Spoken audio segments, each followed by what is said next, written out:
Assalamu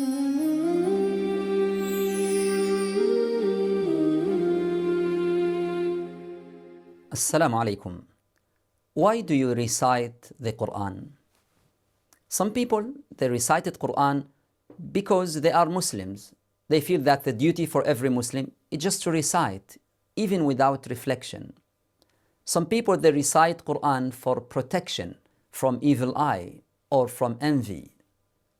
Some people, they recite to gaining barakah, blessings, but unfortunately with limited sense for that barakah. They just want the Quran to increase their wealth and their money. Some people, they recite for reward. They heard that one letter in Quran equal 10 good deeds. And there are more than 300,000 letters in Quran. It means every khatma equal more than 3 million rewards. So they rush in their recitation. They want more and more reward, even without reflection. All these objectives are fine. However, the highest objective you should intend when you recite Quran is to recite Quran as a guidance, as a huda, as a furqan, ultimate criterion, separate truth from falsehood, as a nur, light, illuminate for you the path of truth. If you recite Quran as a guidance, everything will change. Your relationship with the Quran will completely change. How is that? If you recite Quran as a guidance, how can you take a guidance from a book? You don't understand that book. You don't even ask about what does that mean. You just recite and carry on. Some Muslims, they recited Quran for many years and they don't have curiosity to ask, what does that word mean? What's the lessons in that story? What does that parable mean?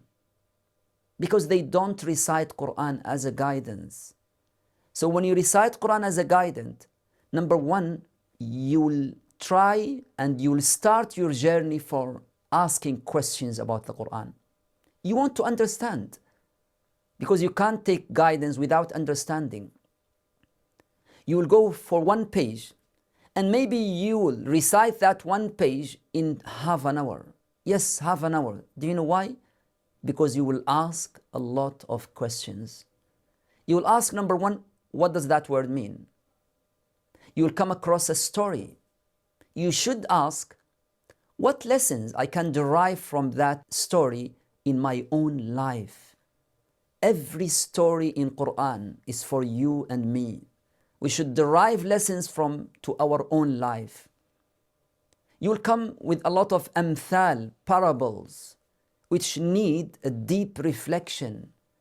For example, in the beginning of the Quran in Surah Al-Baqarah, Allah Tabaraka wa Ta'ala said, أَوْ كَصَيِّبٍ مِّنَ السَّمَاءِ فِيهِ ظُلُمَاتٌ. This parable, I always ask my students, what does that mean? It's very rare to find someone know the meaning. And it's in the beginning of the Quran. Also, when you take Quran as a guidance, you reflect upon the names of Allah Tabaraka wa Ta'ala. Every few pages in Quran, you will find a lot of names of Allah Tabaraka wa Ta'ala. Why that specific ayah end with these two names of Allah Tabaraka wa Ta'ala? What's the connection between the ayah and the names? When you reflect upon the Quran as a guidance, a lot of questions will come to your mind. Don't worry about the answers. That's the next step. The first step is to ask, is to have that curiosity. I advise everyone in this holy month, when you recite Quran, take a notebook and a pen and try to write down any questions come to your mind. Try to derive some lessons to your own life. If you don't know the meaning of that word, write it down. If you don't know the meaning of that parable, write it down.